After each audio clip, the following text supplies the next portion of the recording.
Welcome, guys, to the 7th episode of the Dapper Gaming Podcast. With me, as always, we have Tyler, and then no one else, because I didn't really try that hard. Should have tried harder.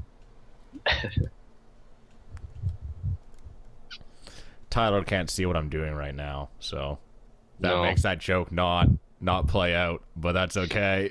I'm impervious to anything you say. Sticks and stones, Ryan. That's all Sticks that. and stones. Oh. Does that really work here? No, it doesn't. Never mind. So, let's just go. yeah, let's just start. What have you been doing this week? Lots of stuff. Not a lot of it gaming though, which is pretty unfortunate. It was exam week, so it was a lot of studying. But I did manage to get some Battlefield in, which kind of found a new liking to the game. I complained about it last week, how it's kind of it's vehicle heavy. I mean, it still is, but you can get around it. So Yeah, but that's like the draw to the game. yeah, just kind of yeah, it's still fun. I get frustrated with it pretty easy, and then I quit, and then I'm really unhappy. But Minecraft is the only other thing I can think of right now. But that's really boring. I'm like, I don't know. It's a boring game at certain times, and they haven't released an update. They were gonna release an update end of February. Tech it. Just download Tech it. I could. Do I should. it. I kind of want to see if it. Tech It's the only thing that... Okay, I don't like Minecraft at all. I fucking have no love for it. But Tech It is actually fun. My love is gone, so that can bring it back. Well, I like that I can build a world that's automated, so I can just log in and have a bunch of resources there and go build fucking awesome shit. And, like, it adds more direction to the game, I guess, because, like, you're trying to, like, build manufacturing processes, basically. Right. I'll install it probably sometime this week. Got a lot of time on my hands. Other than that, I've been playing a lot of NHL 13. I don't know if I ever really talked about that before, but when I do play console, that's the only game I play. My roommate has it, and we're really into it. We play like 3 games usually per match. Like we do like a 3-game match, maybe once every day, every other day. It's pretty fun. Just pass like an hour. The game's awesome. I haven't really played the other ones. I think this is 13. I played 12 a little bit. They don't really change. Like they progressively get better, obviously, but there's some things that could change, but for the most part, it's hockey, so I like it. Fair enough. Yeah. I think that's just kind of how sports games work. If you're like a really big fan of the sport, then you'll like it. If you're not, you won't like it. Yeah, and it's that's probably exactly it. And it kind of helps me like learn a little bit more about hockey too, in a way, like the players mostly, and kind of makes it easier to follow because it has a lot of like roster and like schedule implementation, so you can kind of keep like track of your favorite team. So that's neat. But yeah, other than that though, seriously, I haven't been playing that many games. That's kind of bumming me out because I've got quite a bit to play, but I've only been sticking to like Battlefield, which We should obviously play some games after the podcast. yeah, I want to play Path of the Exile a little bit more because we only got a little far into that, or a little bit into that. Yeah, we should play that after the podcast because I haven't got to play that a lot this week. I haven't played it at all this week. I've been fucking busy. I've actually had other games to play. It's a rarity when, games come out and I can play them and make them relevant to MMO Attack. Which has happened this week. Someone bitched that I reviewed Crisis 3, and it's just like, listen, man, there's fucking 3 or 4 tops MMOs a year actually worth talking about. Yeah. I've already talked about the one that came out this month. What do you want me to do? Right, and I think they kind of realized that too Because they post my shit a lot? Yeah, that would make sense. Yeah, I don't like. That's kind of a weird concept. Like just form like a news station all about MMOs. It's not that MMOs are bad or anything, but like you said, there's only a couple that come out. Like the kind of content that you can do with that is basically like, look at all these major patches. Like, you'd have to basically do videos on major patches. Yeah. Because that's the only way that you'll have enough content to like make it worthwhile. The thing is that I don't own most of those MMOs, and I'm not gonna fucking go like buy the secret world, and I'm not gonna fucking keep 9 subs going at once. Yeah, well, that, and I mean, space probably isn't that much of an issue for you because you have quite a bit of space for editing and everything, but like those games usually aren't that small. So no, they're like 20 plus gigs. Fucking World of Warcraft is like near 50 gigs now. Yeah, thing's fucking huge. But yeah, getting back to Path of the Exile, I'd like to play it. I tried to play Torchlight 2 the other day, and I played like a dungeon of it, and I'm like, yeah, it sucks because I liked that game a lot when it came out, but I think it was because I was playing by myself and I didn't. Well, I've been kind of in that mood where like I play a game for a little bit and kind of get bored and I move to something else. So yeah, I'm kind of a little bit stuck in that rut too, because like I play so many games because it's basically my primary form of income now is like doing contract work to just like throw out a review really quickly on some stuff. Right. And so I don't get to play a lot of games that like I think are good. Actually, it's not good. I can play a game and be like, I can totally see why this is good. But the thing is that the average for games is that they're good. Yeah. So it's just like, this is good, but that's average, so I don't enjoy this. And I said that during a review once. I said it during my Air Mech review, and the developer of that game actually got pissed off at me. They're like, really? Yeah, they got really pissed off. They're like, oh, how could you give us a bad review and say like we shouldn't play the game? I'm like, well, it's pretty. Your game. I didn't say it was bad. I just said it's average. I think like right now at this point, I guess like average just isn't good enough, because there's so many good games. Like there's so many great games out there to play that like you just don't even have the time to get around to. That why would I play average games? Right. And I think that they should have took that in like more of a critique sort of form, you know, not like I mean, if it is an average game, then like try to improve on it and like take that into consideration. Don't like it's kind of, I don't know, because they're not a really big developer. I don't even know who developed that anyways. Carbon Games. They got really pissed off at me, and they told me that I didn't understand the idea of the game, and wait, Air Mech? Yeah. Okay, never mind. Totally not the game I was thinking of, but still, it's a free-to-play game, isn't it? Yeah, it is. It's on Steam. Yeah, okay. I know. I remember your review on that. Yeah, seriously, take it as more of a critique. I don't know. I was thinking about the other mech game. I've been kind of jonesing to play a mech Warriors.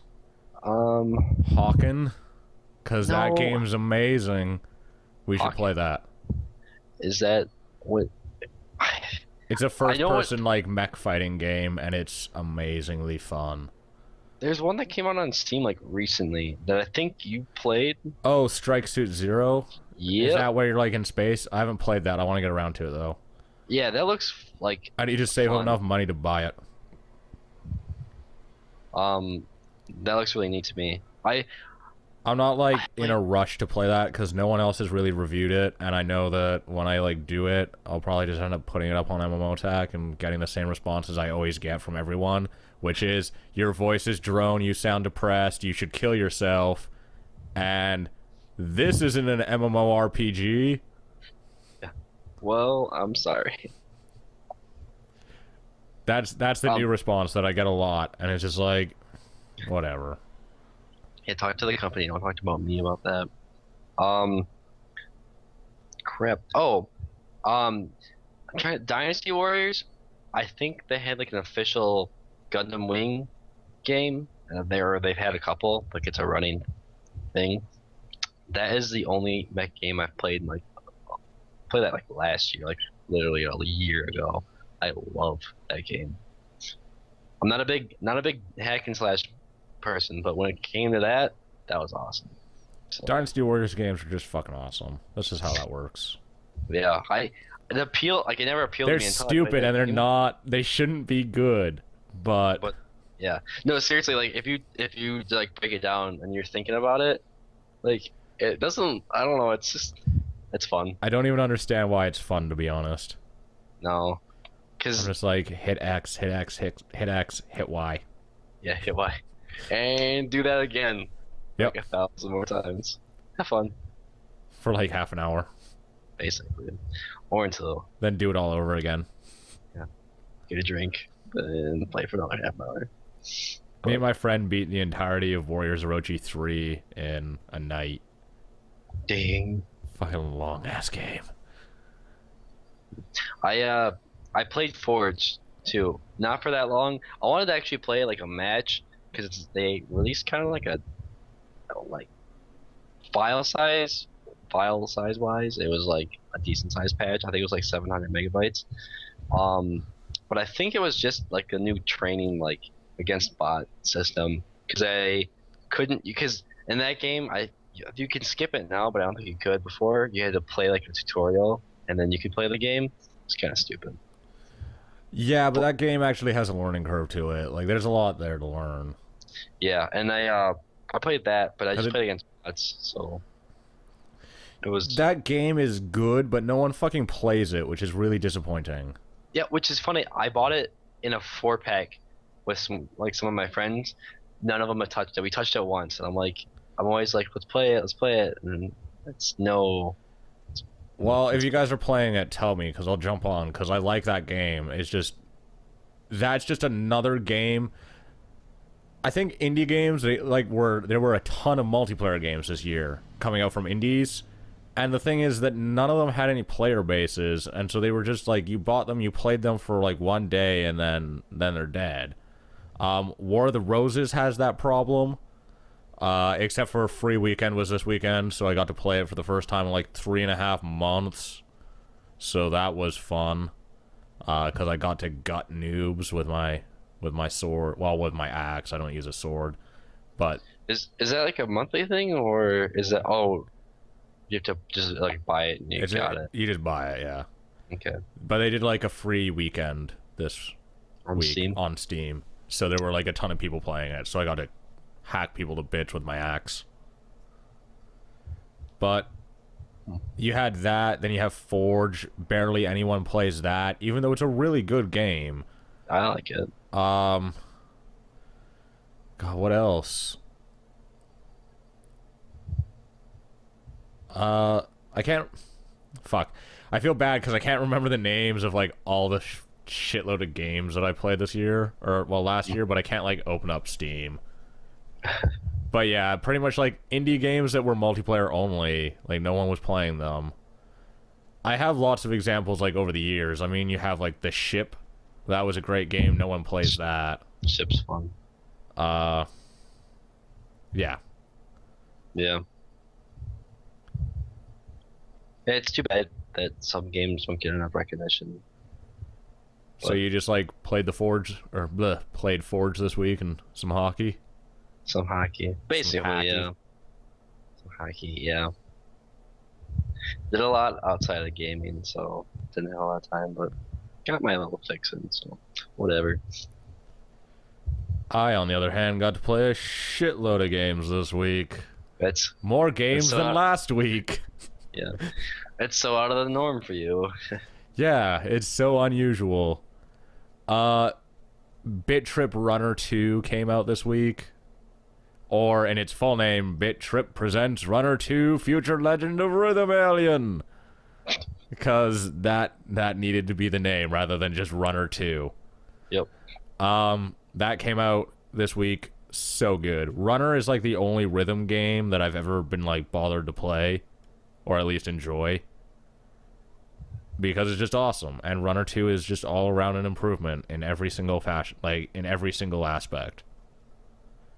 So the way that game works is basically you're like running in a 2D on like a 2D platform, and you like jump over enemies or like slide under enemies or block them or kick them, depending on like the type of enemy.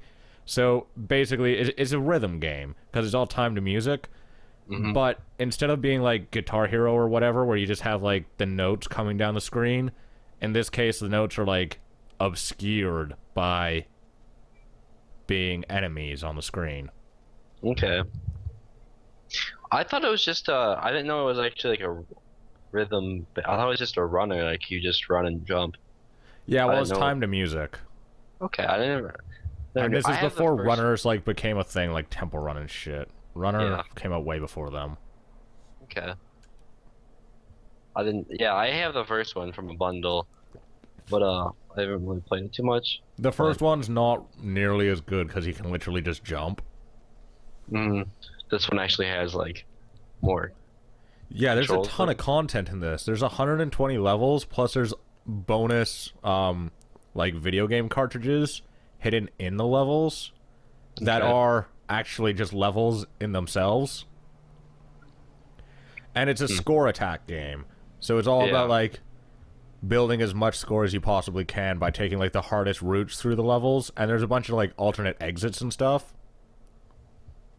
It looks a lot like the style of the art seems way different than the first one.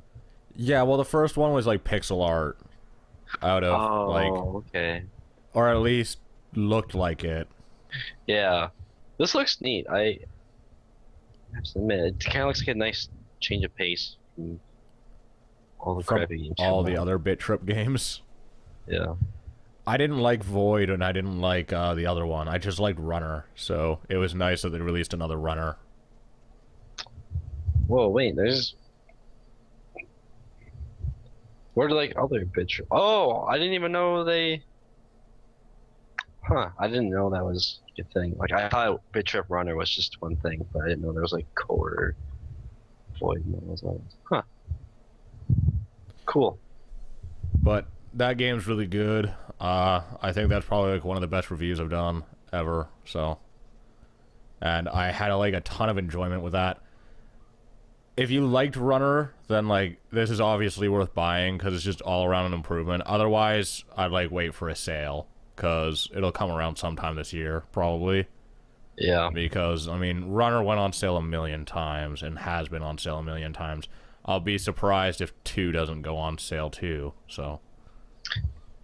Maybe a humble bundle, maybe Steam Summer Sale if I want to wait that long, but who knows? Or the winter sale, Winter sale, Christmas sale, whatever. Oh yeah. If I want to wait almost the entire year. Well, it's definitely worth buying eventually because it's really fun, and obviously it doesn't have an online dependency besides scoreboards, so. Yeah, I don't really give a care about that. So usually, when I was filming for my review, I ended up actually getting like a global #1, which made me all happy. Beat Northern Lion. So. Whoa. And then you recorded it too, so it's official. I recorded it too, so it is official. What else you been playing? The Banner Saga Factions, because that game's just so gorgeous. Yeah, I saw a little bit about that. I don't know much about the game though. I got my review up on it last night, and so the Banner Saga Factions is actually just the single player component, or not the single player, just the Okay, let's start that over. The Banner Saga Factions is just the multiplayer component of the Banner Saga.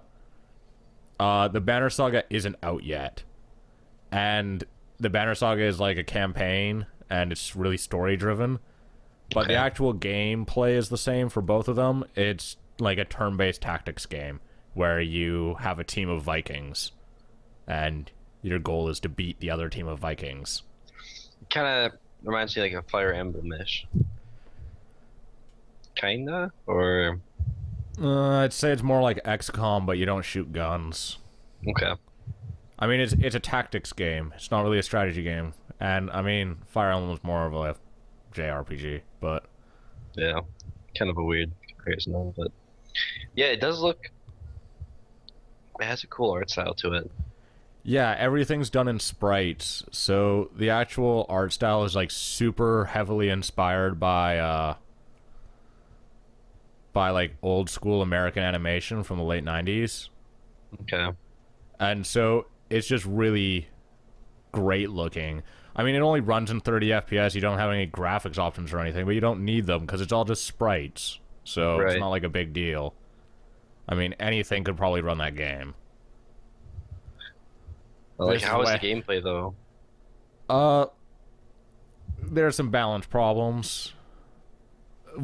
It's not even so much a balance problem. It's not like these builds work better than these other builds all of the time.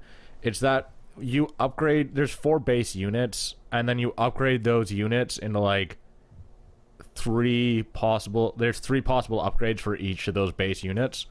And the thing is that one of those upgrades usually turns out to be completely useless, and it doesn't do a good enough job of like telling you what their abilities are, like what the upgraded abilities are.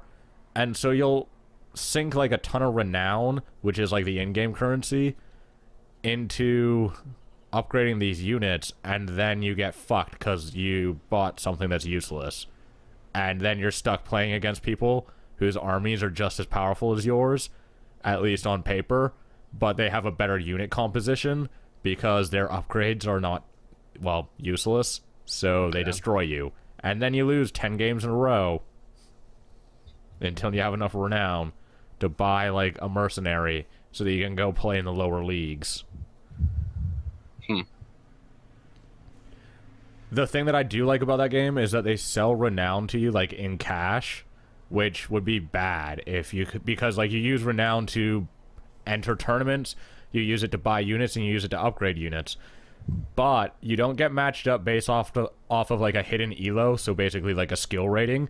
You get matched up based off of an army strength rating. So it's like if you have 3 upgraded units and 3 unupgraded units, then you go against a guy who has 3 upgraded units and 3 unupgraded units. If you have no upgraded units, you go against a guy with no upgraded units. So if you go and just buy like really strong units, you end up having to play guys with really strong units. So, which is actually potentially like damaging to your gameplay experience because like you've skipped the progression and then you end up having to play against a bunch of guys who are good. And you're like bad. So it's not really balanced, but well, no, it's the way the matchmaking works out. I like it a lot better than if they obviously let you buy units and then just matched you up based off of elo. Oh, I didn't realize that's a free-to-play game. Huh. Yeah, well, that would be why they sell you renown. Yeah, I was kind of wondering. I'm like, that's weird that they do that, but then you realize, that's pretty neat. But yeah, it's definitely worth playing. It's not even a big game, like file size wise. So, is it how many players? Is it just like 1v1? Yeah, it's 1v1. I think that in this state, like, it's pretty good. I wouldn't keep playing it. Like, I've played a lot of it. I played like 8 hours of it this week. Okay. But so I'll probably like play it every once in a while, but when the single player comes out, because just the little bit of story that they give you right at the beginning, like, totally hooked me in. So I want the single player content like now so that I can play it. And the way that like the guys over at Rock Paper Shotgun have been talking about the single player, they say it's really good and that the story is like quite excellent, which means I really want to play it.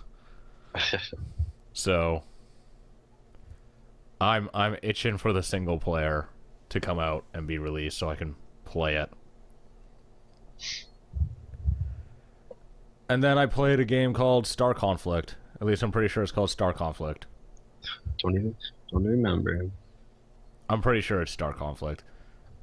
It got released on Steam this week. It's like a space fighting game. Like spaceships? Spaceships. It's free to play, pretty fun. There's like a PvP element to it and a PvE element to it, where like in the PvE you have to pair up with groups of players and go beat a ton of NPCs, and it's actually really goddamn hard. And if you beat that, then you usually get like a fairly strong weapon for your ship, which is great. I've never managed to beat any of them because it's hard and people are retarded. And then the PvP stuff is pretty good besides the Empire that I play for, like probably having the lowest population. So potentially we have the worst teams, but whatever.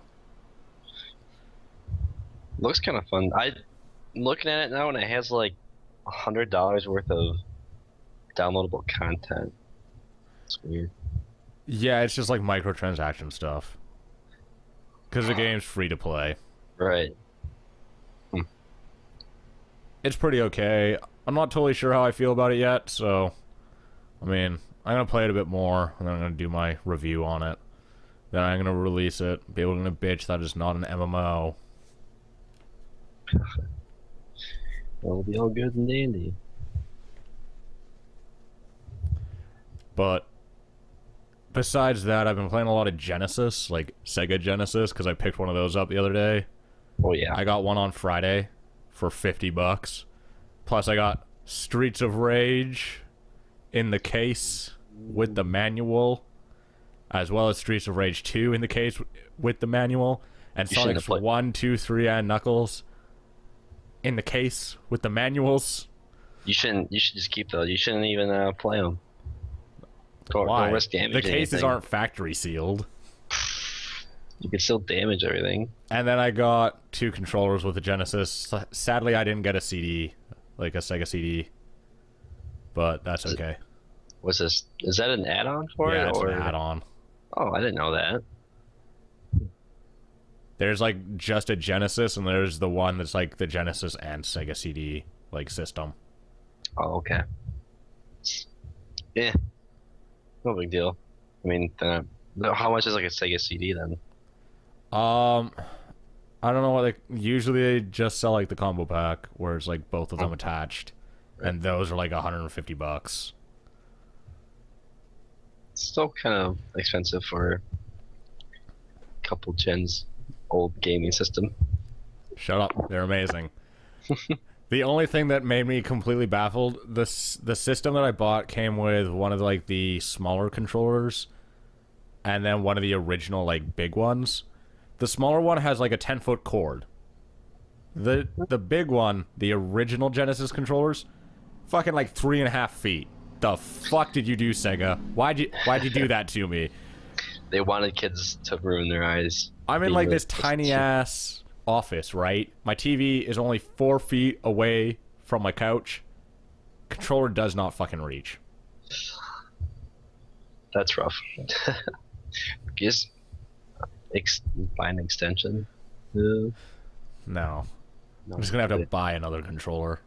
Oh. Or sit on the floor. Deal with it. I'm not sitting on the floor. Actually, I think I'm buying a CRT TV because I was playing fucking I was playing Sonic last night, and I realized that there's lag. There's like, it feels really weird playing the Sega on my LCD TV because there's just this slight amount of input lag, and I'm just like, well, this is unplayable. That's weird. Yep. Go buy. I'm sure you can find a CRT for pretty cheap though. So. Yeah, the problem is I've already fought so hard just to find space to put the fucking Genesis in this room, because there's I have so much shit in this room. Because I mean, I have 2 PCs. One of them hooked up to the TV. One of them is like my PC I'm on right now. Then I have my media extender, which is just for like streaming shit over my network to my TV, because it upscales a lot better than my computer, so it makes stuff look nicer. Then I have like my cable box, and then I have my fucking modem, and then I have my N64, my Wii U, and my Sega Genesis all hooked up to the same TV. I don't have any fucking space to put all this shit on. Just wait. You should wall mount it. Wall mount your CRT. Wall mount the CRT? Yep. Not wall mount the TV and then just put the CRT underneath it? No. I don't even want to wall mount the TV because like it's at the perfect height for playing games like on the Wii U. So Yeah. Because of like where the sensor bar is. Right. That would be kind of weird playing on a bounce TV. Yeah. I don't know. It's kind of perfect exactly where it is. Yeah. I'm just afraid because I also want to get like a Dreamcast, and then I just like I've got too many consoles. I also want to get a NES and a SNES, so Then you're gonna need a whole entire room for this. yeah, I'm gonna have to buy a new like TV console, like the thing that you put your TV on. Yeah. Yeah. I also need to find somewhere to put my university textbooks because they're taking up precious shelf space that I need for storing video games. They tend to just collect dust. So might as well just throw them in the trash. It's not like I'm using them. Yeah. I could sell them, buy more video games. Probably worth more as firewood. Or sell them to other university students. Yeah. Because they're like $600 a piece for these fucking textbooks. They're all my textbooks from first year because I haven't bought a textbook since first year. I bought textbooks, never used them. Was like, I'm never buying textbooks again. Haven't had the need for them. So yeah, besides playing like a ton of Genesis and a ton of PC stuff, I think that's it. Oh, board games. Shadows over Camelot. Had board game night. Was awesome. I want to get into more board games. I haven't really played that many. We had like a Catan. You ever play that? Settlers of Catan. Yeah, I played Catan. I think everyone's played Catan. Yeah. It's a pretty simple and easy board game, but it's fun, especially for like new people because it's not too complicated. So it's like easy to play with people who don't play games. Right. That's exactly what we were doing. So it's like the last board game I played. So, anyways.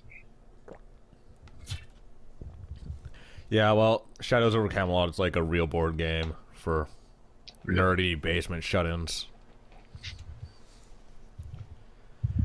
So you want to move on to this here news that we got lots of? Oh yeah, this real depressing news right here. We are out of graphics. No more. There's no more graphics left. The world is in a graphics drought. We've reached the pixel limit, and we can't do anything about it. So, last week, even with all that PlayStation stuff, AMD and Nvidia had some big announcements, at least for the PC realm, that no one paid attention to because PlayStation 4. Yeah. Just gonna slip this in here.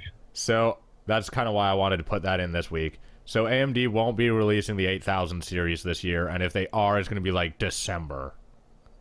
So basically, like very end of the year. If they're going to release the Radeon 8000s, it won't be until the very end of the year. And then Nvidia said the 700 series, which would be like the next series of GPUs from them, also not this year. And they won't be more powerful than Titan. Which, kind of a bummer. It's a bummer because like Titan's only a 50% jump up from the GTX 680, which Right. and like the thing that the Titan's really good at isn't really graphic stuff, but like raw computational stuff. So it's like really good for research and stuff. So to bring like the Titan in at the level that they did, like $1,000, it's actually a really good price for people who need to do research stuff or like lots of kata-based stuff. It's a really good entry-level card for like that professional use. And even though it's like a 50% jump from the 680 in like single die performance in gaming, it's still not really like a gaming card. Right. And normally like we see a bigger jump in like performance, so especially for $1,000. Right. It's just that doesn't it run a lot cooler though than the 680? No. The heat and sound problems were with the 400 series. Okay. And they basically eliminated that with the 500 series and improved on that with the 600. Well, I'm stuck in the 400 series right now. Yeah, me too. Bit of a bitch. Well, I haven't really had that many problems with mine. It gets loud, but it's an issue for me because I'm trying to record, and these 470s are like banshees out of hell when I'm playing games. I mean, unless I'm wearing these headphones, but my mic picks it up. Yeah. So. Yeah, that's just that's kind of depressing news, because it's kind of good news though, because for those that actually it's not good news, because no, it is good news because it's actually like right now is the perfect time to build a gaming PC. Think about it. If you build a high-end gaming PC, it's not going to be outdated in 6 months. It's not even going to be outdated in a year and a half. It's probably not even going to be outdated in 2 years. Yeah. So like, it's the perfect time to drop a huge sum of money on like a graphics card, like a 670 or something, and then you know that thing's going to handle everything that's thrown at it for the next 5 years, because you know that the new consoles don't compare to it, and you know that it's not going to be outdated in 6 months. I mean, that's true that it won't be outdated, but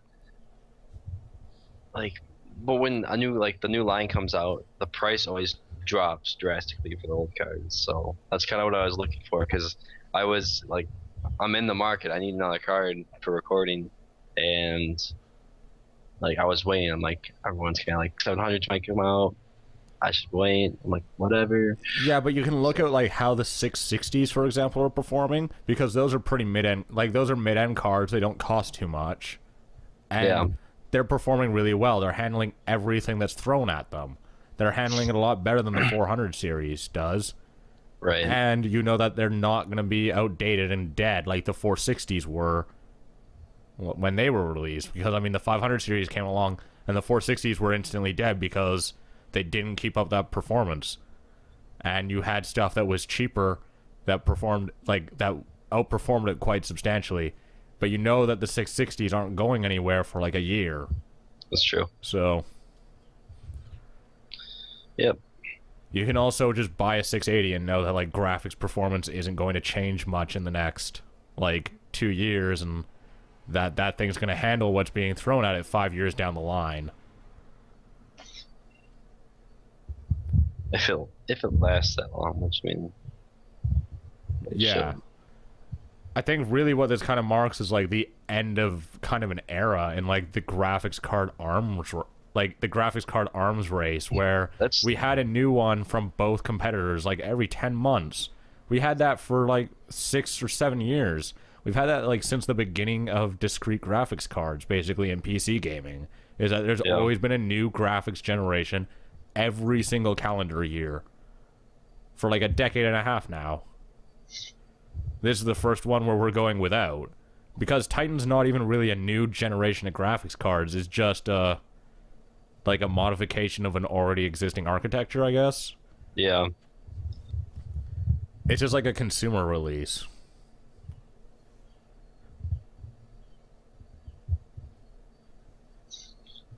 Yeah, I would agree then that this is kind of a good announcement. And it also gives them time to improve on little things too, I think. Not rush it as far. Yeah, well, they released every year for so long that, like, at this point, there's only 2 competitors left, and one of them is almost dead anyways, in ATI, AMD. Because AMD and ATI... Well, AMD's been having a lot of problem in their, like, hardware divisions.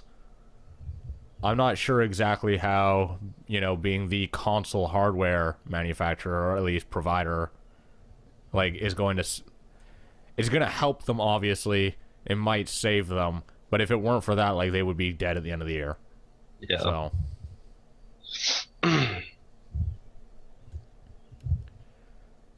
So you want to move on to the thing that had me kind of excited, except that I don't like the IP. So. Yeah. Assassin's Creed 4 is going to be announced tomorrow. Assassin's Creed 4 Black Flag. Not a terrible name. It's weird that it has a subtitle, because it's the only one that's part of like the main story arc that has a subtitle. I didn't catch on to that. I haven't really been interested in the series too much, really. I thought like Assassin's Creed 1 was interesting. Didn't like 2 at all. Well, 2 was an overall improvement, but I mean it was boring just like 1 was, so I said screw it. Didn't like either of the subtitled games. And then 3 was terrible, but I'll buy this one and play it, unlike all the other ones that I just borrowed, because this one has pirates. That is the selling point for you. I am totally down with pirates. Any day of the week. So we need more games with pirates. Pirates and Vikings. I guess so. You could just isn't there a Steam game called Pirates and Vikings? I think there is, and ninjas. Pirates, Vikings, and ninjas. I think I played it at a LAN once. I've never personally played it because it looked terrible, but I'll play this because it has pirates. And then I'll still probably be like, the gameplay sucks, but pirates. Pirates.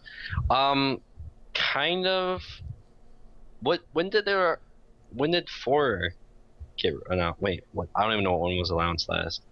Okay, 4 got leaked this week and teased that they're and teased by Ubisoft, and they said, yeah, we're just gonna announce it on Monday.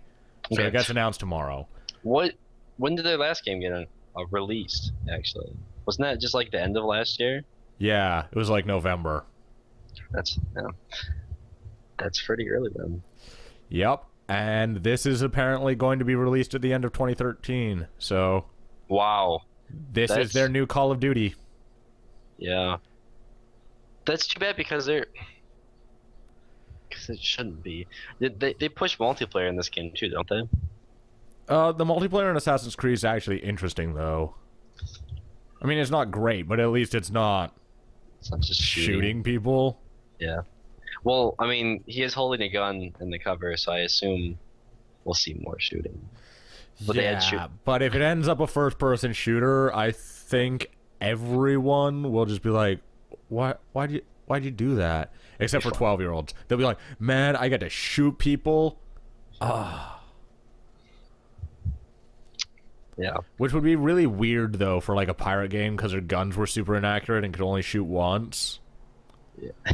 So it'd be like first-person shooter where like it's really slow paced. Really slow. No accuracy. Doesn't play well. The game mechanics suck because that's how it actually should work. You can't hit anybody. Yeah. I'd play it. But I hope it like doesn't reflect that it's just like a year release, and I hope like they do a good job on it. And it's Ubisoft, so my faith isn't that high in that, but Sorry, I just got an email from like Justin from the Silvermania show about that thing that we're supposed to be doing. I had to try to think how long it's going to take us to do that show, because now he wants to put it on Sunday, which is podcast day. Oh man. It's okay. He put it plenty early. He put it 3 hours before we start sound check, so I think we should hopefully be able to finish our project. I totally missed what you said last. I'm sorry. About hoping that they don't like completely mess up this release, and that it's only gonna be a year. So hopefully they give it enough time. Yeah, well, they have a huge amount of people working on it, and I don't care. I don't care what they do with the story or the IP or anything, because I'm just not interested in it. I thought the gameplay was shitty. I've always thought the gameplay was shitty, actually. And the story is stupid. It's badly written, badly structured. None of the characters interest me at all. So, I mean, I don't care if they damage the IP with it. I just want to play this one because it has pirates. I guess there's probably quite a few people like that then too. So yeah, maybe I'm a bad human being and just being like, I don't care about these people IP. I think it's terrible, but this has pirates. that can be the draw sometimes. Yeah, pretty much. On to more exciting news. Let's move on to actual news where we can have a real discussion about it. Hmm. This is the worst thing I've heard in a long time. This is funny because we talked about this with Dead Space 3. We've talked about this quite a bit this year. Yeah. Seriously, it's been... We're 2 months in. We finished off 2 months of the year. All we've done is talk about goddamn microtransactions every single fucking week. And here we are again. Microtransactions. So EA wants to put microtransactions in all of their games. Now that doesn't mean they want to make their games free to play. It means they want to put microtransactions in all of their games. Yeah.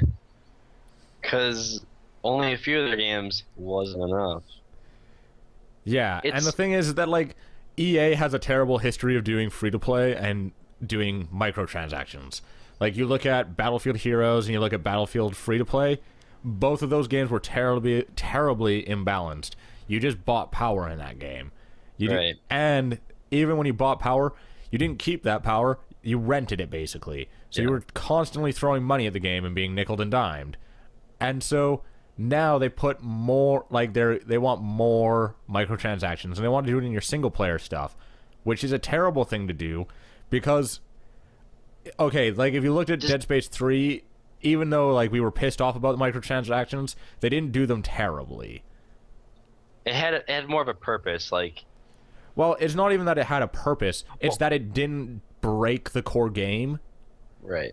Well, like, that you can see it being implemented. I mean, if there's resources to get and you don't want to wait to collect them, buy them. Understandable, yeah.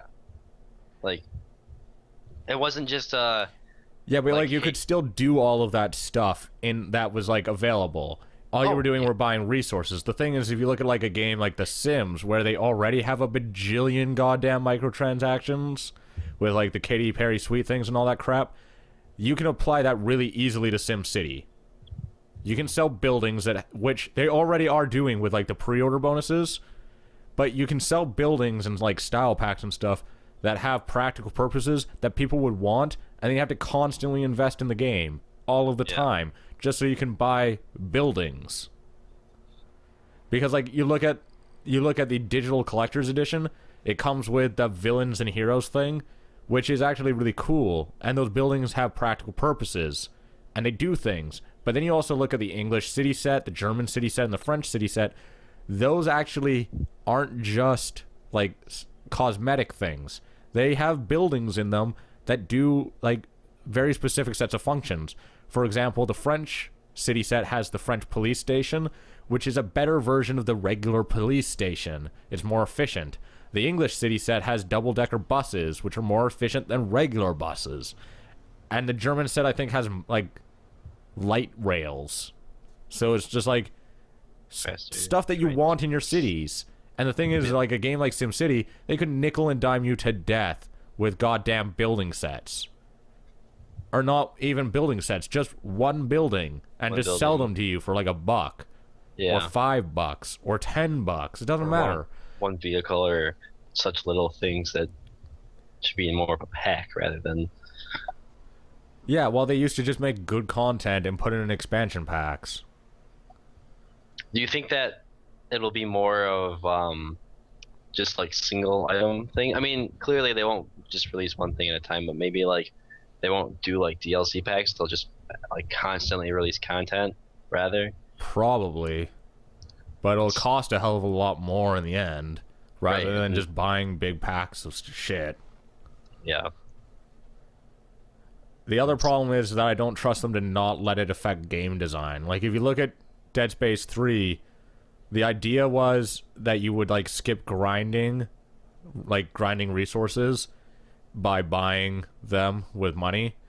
Mm-hmm. Well, let's say they just make grinding resources more inconvenient in a single-player game, just so you do buy resources. Like, that's really where the end result goes to, is that it starts affecting, like, single-player game design, and that shit would ruin it. So, Not happy about this. No, what also bothers me is that they came out and said that. Like, maybe, like, I don't know why. Like, why would you come out and just say it and say, "Hey, by the way, They said it at like not like a convention, but like a summit meeting, and so it's just like all other business people there. Okay. It's not like they said to the client, like to the consumers, "We're gonna fuck you." Yeah, but it was more of a but rather they were telling other business people, "Hey, see those pretty people over there? We could fuck them." And then that news got out. Yeah, it's frustrating because that's like the one thing that you don't want to see happen. Is because I don't know, because I've never been into paying for subscriptions for games, and I don't really want to end up having to pay for in-game content as well. I'm fine with paying for DLC because usually it's justified, but well, the thing is about DLC is that usually it isn't justified. There's a lot of really terrible value DLC. Yeah, a lot of the Borderlands stuff, I would say. All of the Borderlands stuff except for one piece of DLC. Which, for like the Fort Knox one, General Fort Knox or whatever. Yeah, the other ones are pretty. Yeah, like Mad Moxie's Underdome. It wasn't just like an arena. It was kind of. Yeah, I can't really think of like DLC that I bought because mostly I just bundle it with Steam. Like if Steam stuff goes on sale, I'll buy DLC. The only good piece of DLC I've ever bought was Dragon Age Origins Awakening. Because it was basically just an expansion for Dragon Age Origins. It was actually pretty big, and I just really loved Dragon Age Origins. Only good piece of DLC I have ever purchased. I can't like think of one off the top of my head that I actually. Oh well, Shivering Isles. That's hands down probably. Yeah, but that was actually released as an expansion. Oh, it wasn't an expansion. It was like the. Knights of the Nine, which was DLC for that. Was it? Yeah, that was DLC. It was not available on disc in stores. You could buy Shivering Isles on disc. Oh.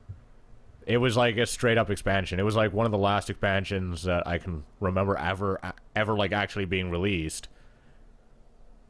But Knights of the Nine was DLC, and that shit was amazing. Had a really good story. It was like very good length. For $10 it was really good length. Yeah, that's the thing, is like their DLC is usually like reasonably priced too, which I liked. Bethesda's. I don't know. It's back and forth. Horse armor, terribly priced. Well, okay. House building, terribly priced. Well, I think you should kind of like research what you get into too, though, because like most if of you the really want that shit, then like yeah, it might be worth it to you. It's what you value, not someone might value horse armor more than we do. I can't see that happening, but whatever. Yeah, it's just really frustrating that like EA is constantly doing the worst kind of consumer practices. They're like the Zynga of AAA games.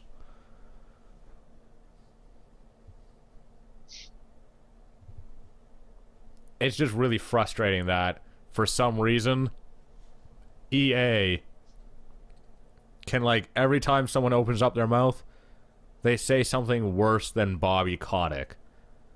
How can you say shit worse than that man?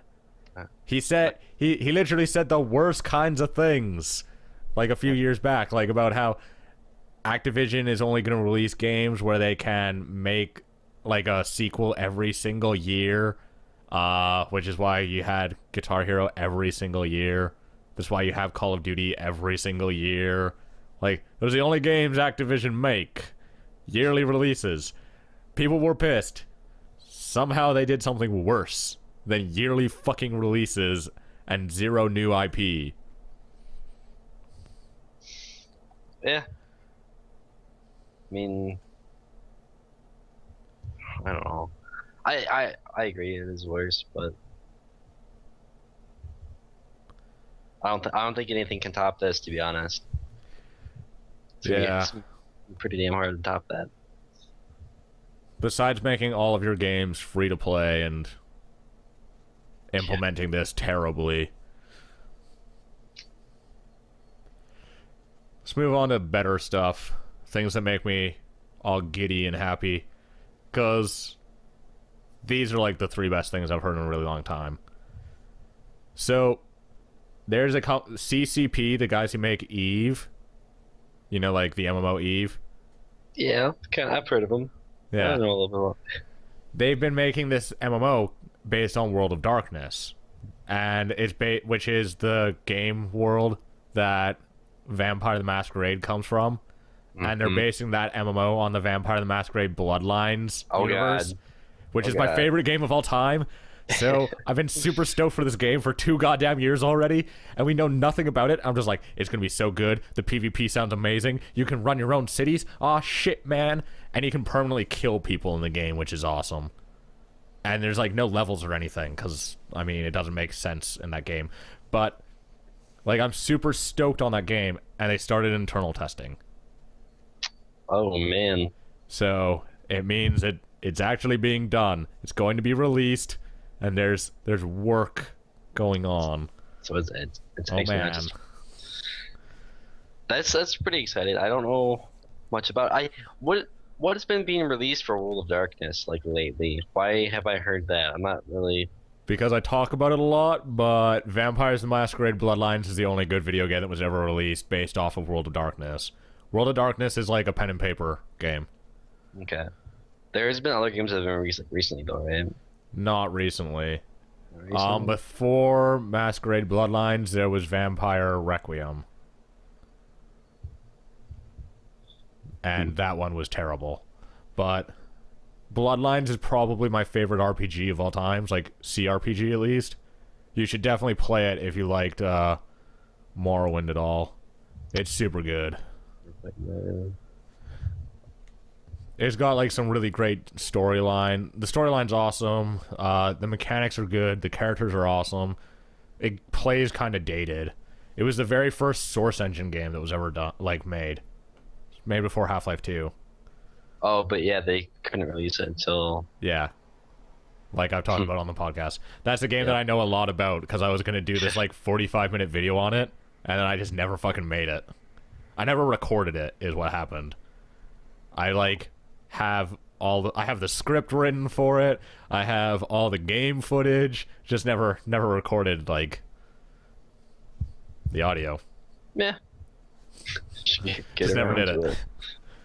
One day I'll release like my 45-minute special on that game. There's still time. Because it's my favorite game. Well, I'll release it like this Halloween or something. I'll release it as a special. Because it's like my favorite game of all time. It's so good. I'll have to give it a try then, at least look at it. Yeah. Sadly, the company that made it shut down, and so it never goes on sale. Oh. Which is kind of an issue. It's something that's happened to like a lot of games on Steam, where like the company that owns it goes under, so Steam can't like negotiate a sales price for it, so then they just can't put it on sale.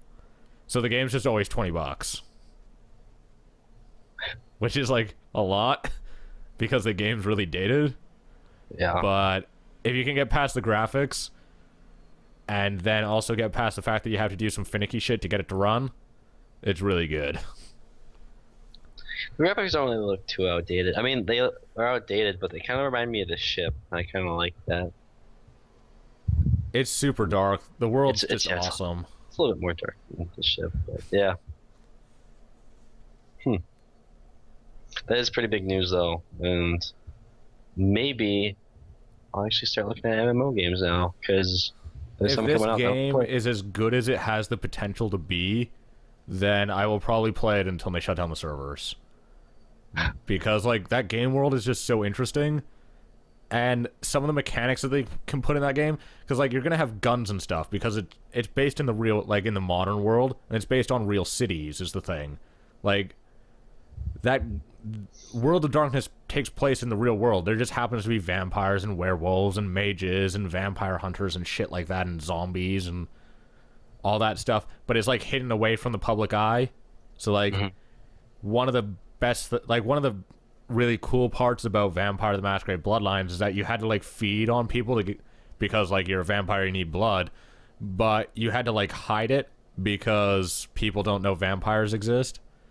And so if you like got caught too many times in the game, it was like an instant game over, because like the major kind of hierarchy like of the vampire society would have to kill you because you kept breaking the masquerade.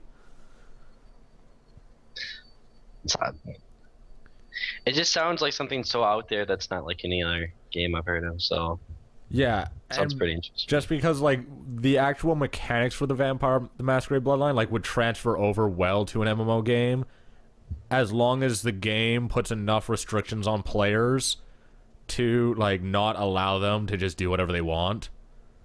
Because if you let them do whatever they want, then they would do things like break the masquerade, just slaughter humans in the streets, shit like that, which you can do in Vampire the Masquerade Bloodlines, but like there's a major repercussion to it that eventually causes you to lose. Right. And the thing that I like about CCP is that they're willing to do things that aren't ordinary. They're willing to take risks with their games, and they're willing to piss off like the consumer base in order like for the greater good. Yeah. So as in they're not afraid to implement different like game mechanics that others wouldn't. That's what you're saying? Well, they've guaranteed permadeath in this game. Yeah. Like that's not something that you normally put in an MMO, especially an MMORPG. Yeah. Because you die a lot. So it's like, yeah, we have permadeath, but also the permadeath is only able because like you're a vampire, you're the undead, right? Well, when you die in this, like you come back to life, but you can in PvP perform a ritual on someone to kill them, like permanently. So PvP is fucking permadeath. PvE isn't. And the game's always PvP. Oh. So it's like, shit. That's so cool because you could fuck some people up. That's like, it sounds like an awesome idea. And the thing, like, if they implement it kind of like Eve, where there isn't really like a system of leveling up, where it's really based around like what you've just acquired by playing, then like people who are new, if they can get lucky and like get some really good guns and shit, they can become strong players. Like there's a real risk to dying in Eve, and they can do that shit in like Vampire the Masquerade. So this is like, I could never get into Eve because there were too many spreadsheets, but if this is like really good gameplay mixed with some of the ideas of Eve, then this is my favorite game of like the last decade. Let's see. So I'm just stupidly excited for this, even though we literally we don't know what it looks like. We just know it's based on my favorite game universe ever, and then has permadeath and shit. They're like, these are the mechanics that we want to put in it. That's like as far as it's gone. And they said that like a year and a half ago. But I'm stupidly excited for that game. And then something that you're probably a little more excited for because you like CD Projekt Red. And this is probably coming out before 2015, unlike the other one, because MMOs take like half a decade to make. Cyberpunk 2077 characters. Did you really like? They might speak in like multiple languages. Did you read the article? I read the article and I kind of like was a little tripped up by it. So does that mean like? That doesn't mean like you can just change like your option. That means like no. It means like it means that you won't be able to change your language option, and characters will just like. I mean, like besides, like you'll change your language option to English, let's say. But like characters that like come from Spain speak Spanish still, and when you're like when you're like talking to them, you have like a translator chip that like does the subtitles for you, and the better your like translation chip, the better the translation. That's such a cool idea. Like that's just sick. That's the one bad thing about that though is that's I don't know if it would really cost them more or what, but voiceovers. It's gonna be... Well, no, because they're not going to do voiceovers. Like, you're gonna have, well, like, they're gonna do voice acting and shit, right? But like, Yeah. they would still have all these voice actors in the first place. It'll probably save them money because they won't have to do an English track, they won't have to do a Spanish track, a French track, a German It'll probably track. save them a lot of time too, since they don't have to just like.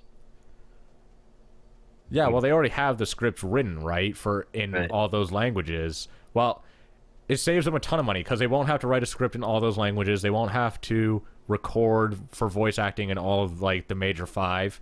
So French, German, English, Spanish, Russian, Chinese, Japanese. You know, major languages. I went multi 7 there. Multi 8, I'm pretty sure, like, throws in Korean. But like, it'll save them a bunch of money on recording and stuff, but it's a super cool immersion idea. Like, for a cyberpunk world. I mean, obviously it wouldn't work for a fantasy world, it would kill it. But Yeah. for like cyberpunk world like this, you know, because the game's called Cyberpunk, awesome idea. Yeah. They like how you can implement it in the game is like just pretty sick. The whole translation chip, and then like I'm kind of like questioning like wonder what like can you like actively translate it to like what you're like speaking rather than just get subtitles if you get the chip high enough. Like that'd be cool. And then I don't know. That game is just coming out with like it needs to come out with more details. I need to know more. That screenshot I'm looking at too, it just like blowing my mind again because like Yeah, that's another game that I'm just super excited for because I really like Cyberpunk as like a pen and paper. So I like that it's not really that huge of an announcement. Like it's a announcement, so like we know that they're like putting like a lot into the game, but it's not like a huge giveaway. It's kind of like by the way, we're doing this kick-ass thing. Hope you guys like it. well, it's not even guaranteed that they're doing it. They said like we're gonna Oh, play it's not? around with it and see if we can get it to work. But it's like a really cool idea. So Yeah, definitely. I definitely want to see it. It's pushing the If it's box. implemented well, is the thing. Because you could make the translation ship like a very important part of the game, which would be cool. Yeah, it shouldn't just be brushed over. It should be. Yeah.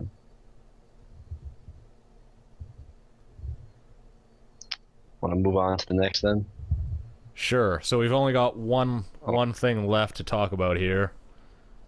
And this is probably why the pants that I was wearing when I was putting together the document can never be cleaned, because I like threw together our like list of topics all like Friday night. And it's just like CCP, World of Darkness MMO. There's development. Then it's like Cyberpunk, super cool idea. Then it's like Witcher 3 screenshots. Yeah, so happy they released more of these. They teased us with like 3 when they announced it. I'm like, nope, I need more. Yeah, so they released like 14 screenshots, Yeah. which if you're watching this on like the VOD on YouTube and not listening to it on iTunes, then you can actually see them in my new fancy template. Check it out. But yeah, they're like really good looking screenshots. I'm pretty excited. Some of the stuff is still concept art though. Yeah. It's a lot of the close up looks really good, like the foreground and like the characters, but they need to work on their I don't know, I mean, if you said it's concept, I'm sure they'll improve on it. Some of it's concept, some of it's in-game screenshots. Like if you looked at I'm sorry, I can tell you which ones are straight up concept, because like I can tell just by looking at them that they're concept. It's like the ones, if you go down, there's that one with like the storm, and it's like showing the island, and then there's like, it's like the last 3 in that list are concept. Okay. Or at Yeah, least I'd assume so. Like they look like concept art. like the whale flipper.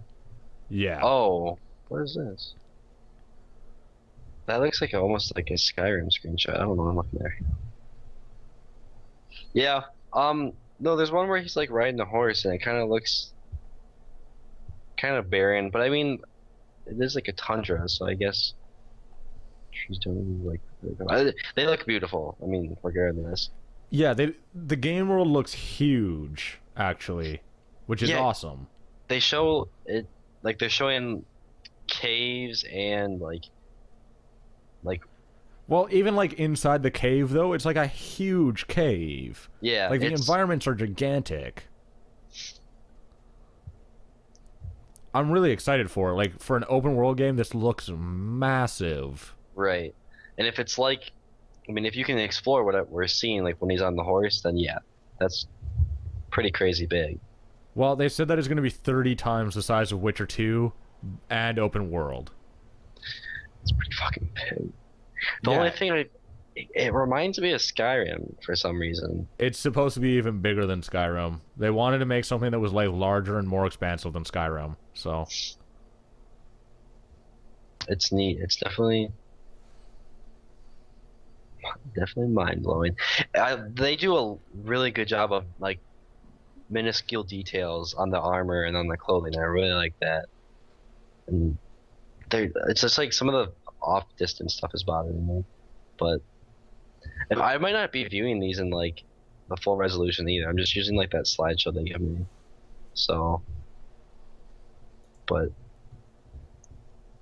oh, if you can click on them and you can see them in like the full resolution if you like open okay, them up in a new tab.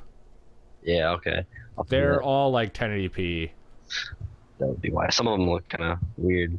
Um, Obviously, like it's not completed the art, so some of the textures and stuff are kind of shitty. But I yeah, don't like the care magic. because like their environments though are like really well composed, and they have like some really cool ideas going on. I really like how much like the sea is kind of taking place in this game. Yeah, definitely.